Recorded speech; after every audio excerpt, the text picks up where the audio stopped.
When your heart is racing, racing at the speed of light, and you feel like you got nowhere else to go. No, I'll hold you till the sun comes in the morning light. Yeah, I'll keep you safe, I'll never let you go. I'll never let you go. I'll never let you go.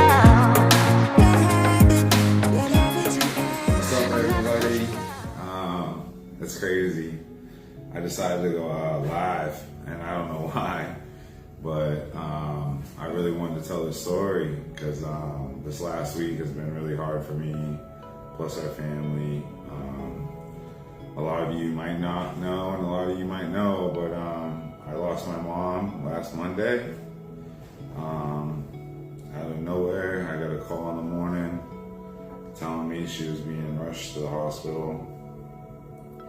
So I get up there, I'm waiting, I get in the room, I'm talking to her normal, you know, I know she's having a little bit hard time breathing, but I'm still talking to her normal. And I remember the doctor coming in and telling us, like, the liver's shutting down, the kidney's shutting down, you know, pretty much her body was shutting down. But, I mean, we had to deal with this like a year ago, where it was septic shock. So I wasn't thinking anything more or less of it, to be honest with you.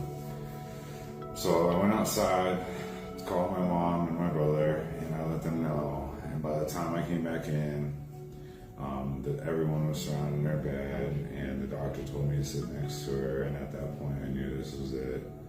So I stood up over her, I put my arm around her, I prayed, I held her hand, I told her how much I loved her, and I watched her take her last breath. Also, it was crazy because I saw tear-ish in her tear duct, so I know she heard me, which is crazy thinking about it. So yeah, so after that, I was honestly in shock, a little broken. It just didn't seem real, you know? It didn't seem real. I said my goodbye to her, you know? And, you know, I told her I loved her, and I told her that God would take her.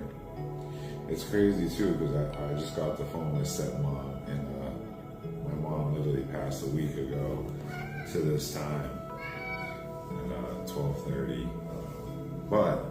So, you know, what's crazy here is I told the story on Wednesday at my church. We had a group, and they said, anyone have any like God moments or whatnot? So I raised my hand. I told them that, but as well as me telling them that, I said that literally my dad died 10 years ago, June 15, 2016, and I was getting high. First thing I did was I went and got high. I went and numbed myself. I went and distracted myself. And I just ran away, you know. But this time, I didn't. This time was the first time, and I made it a whole year clean and sober, 6 days before my mom passed, so she got to see me clean and sober. It was amazing. It was just such a blessing. But, you know, I sit there and think, I didn't run. I didn't go distract myself, and I didn't even think twice to do that, you know? It's crazy because my whole life I ran away from everything, so to not run away during this time was just, I didn't even realize how significant it was, you know? I even had a lady come up to me later and tell me how she had lost a kid.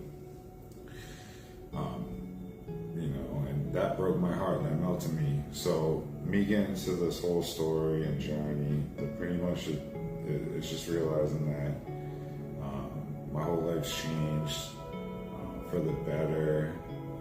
Instead of, I was mad at God when He took my father. I was so angry. I was cursing Him out. I was so mad, right? But once my mother passed, I was actually really thankful, and I was really grateful that I actually got to spend time with her beforehand, because she's been fighting this cancer, kidney issues, liver issues. She's been fighting it for the longest time ever. So I was grateful that I actually got to spend time with her. So throughout this process, as I'm speaking to you, you know, I've been learning. I wanted to come on here sooner, say something about it sooner, but I was just too upset, and you know, I took the weekend off of work, which I never do, and you know, I'm sitting in silence and praying and talking to God and talking to people. I'm getting so much love from everyone, and it's crazy coming from where I grew up and stuff. Like, it doesn't seem real. So getting cards with love and attention that I'm not used to, it's just such a 180, but it's such a blessing. So I'm trying to get used to that, which I am, and I'm so grateful and thankful for everyone's love and support throughout this journey. I really am. And whatever, after that lady said that to me, you know, it melted my heart, but it also showed me that now is the time. So I've been praying for the longest time. I've been like, God, you know, I want to help people. You know, I knew my whole life I always wanted to help people. So I pray every night, how can I help thousands of people? I want to help thousands of people. And one night I woke up and he said, here, online. Knowing that I dislike being online, I dislike being a face, I dislike YouTube, Snapchat, Instagram. You know, I don't like any of that, because I never wanted to be seen, you know what I mean?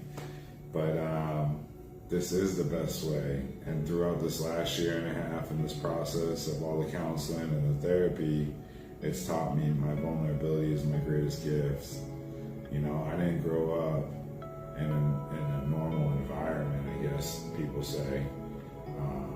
I grew up in a messed up world, chaos, I guess you'd say, but I learned how to live in it, and I learned that was my normal, and I accepted it. But either way, my mom passing, it also taught me a couple things came to me. I say it to my friends and church family. It's 1 John 3:18. Dear children, let us not love in words and speech, but in actions and in truth. And for the longest time, I always thought it was like, don't talk about it, be about it kind of thing. You know what I mean? Like, more of it, like, you know, if you're gonna say you're Christian, act like you're Christian. If you're gonna say you're gonna do something, then go do it. Stuff like that. But as I'm sitting here talking with my significant other, I also realized that it also means tell them you love them, show them you love them. So not only be about it as your words, you know, but it's also go hug your mom while you can. You know, go hug your father while you can. Tell them you love them. I truly believe we get too distracted in this world that we don't even notice things. I mean, how much time flies by? We look back and we're like, wow, that was quick. I mean, man, I'm 20-year anniversary this year in high school, and I'm like, wow, I didn't even think I was a little past 20. So it's crazy how things work out, you know? And it's, all I'm trying to say, guys, is appreciation. Please, like, just show some appreciation towards your loved ones. Let them know you care. You know, even appreciation towards people that might be customers of yours. You know, they're consistent. You know, maybe people that are walking down the street that don't have as much as you. Just let them know you see them, and God loves them. I love them. Somebody loves them. You know, it's deeper than what just happened with my mother's death. It literally opened up my eyes and pushed me to want to be the best version of myself and truly get this online thing going.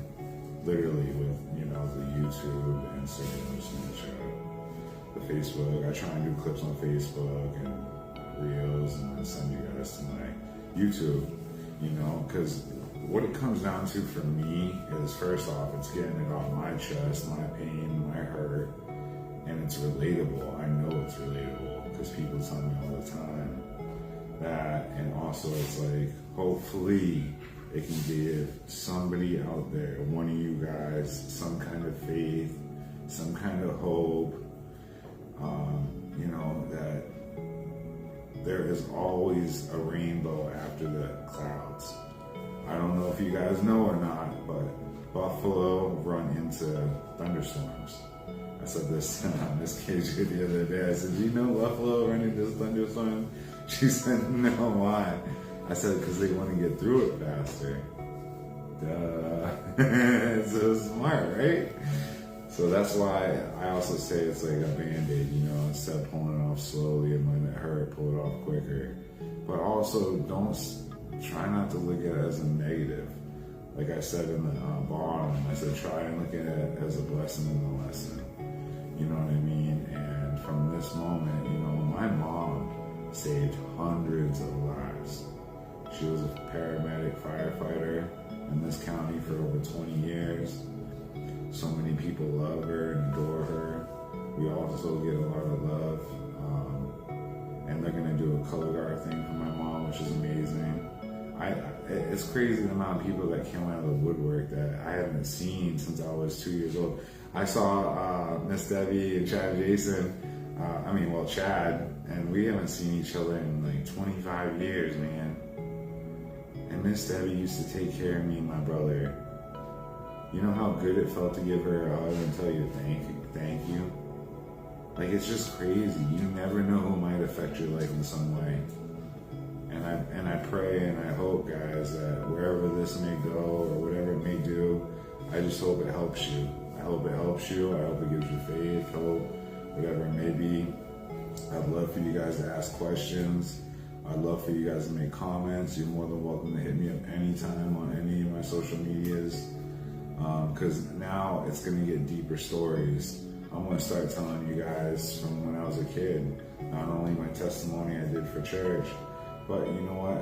I have to let it out and I have to be honest and true. You know, I wasn't allowed to show emotions. I wasn't allowed to be sad or weak or whatever the case may be, because it was like blood in the water with sharks, you know. And when I tell my story to people at church and stuff, and they tell me it's not normal, it's crazy. It actually blows my mind. But either way, I'm going to tell you guys these stories. I'm going to talk about mental health, which is one of the biggest things that has changed my life, getting my mental health straight. I'm going to talk about addiction, because I was addicted to drugs for over 20-something years.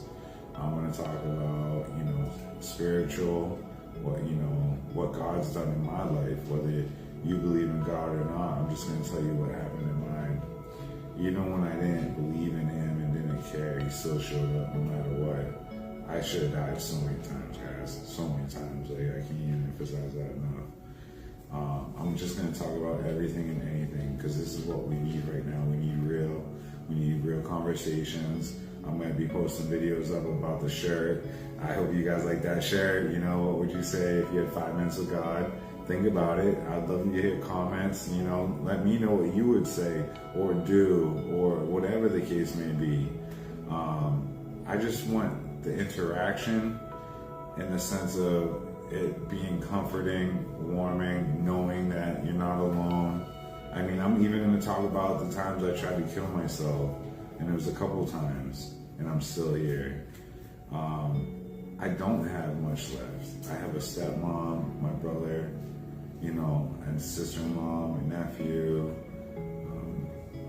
my girlfriend. I just have a couple things left in life. I don't have anything to live for, technically. I don't need to be here. I've worked my butt off. I've done what I wanted to do. But at this point, I'm not doing it for me. I'm doing it for you. For the first time in my life, I'm being selfless, not selfish. It's not about me and poor me and blah, blah, blah. It's about, you know, this is what I went through. I'm a warrior, and how can I help you? And that's just the truth. So I hope you all can join, be a part of it, ask questions, be around. I got this little soundboard someone gave me, this microphone someone gave me, the light someone gave me, because people are pushing me to do this, you know? But check this out, I didn't know I could do this. I'm gonna have so much fun with this.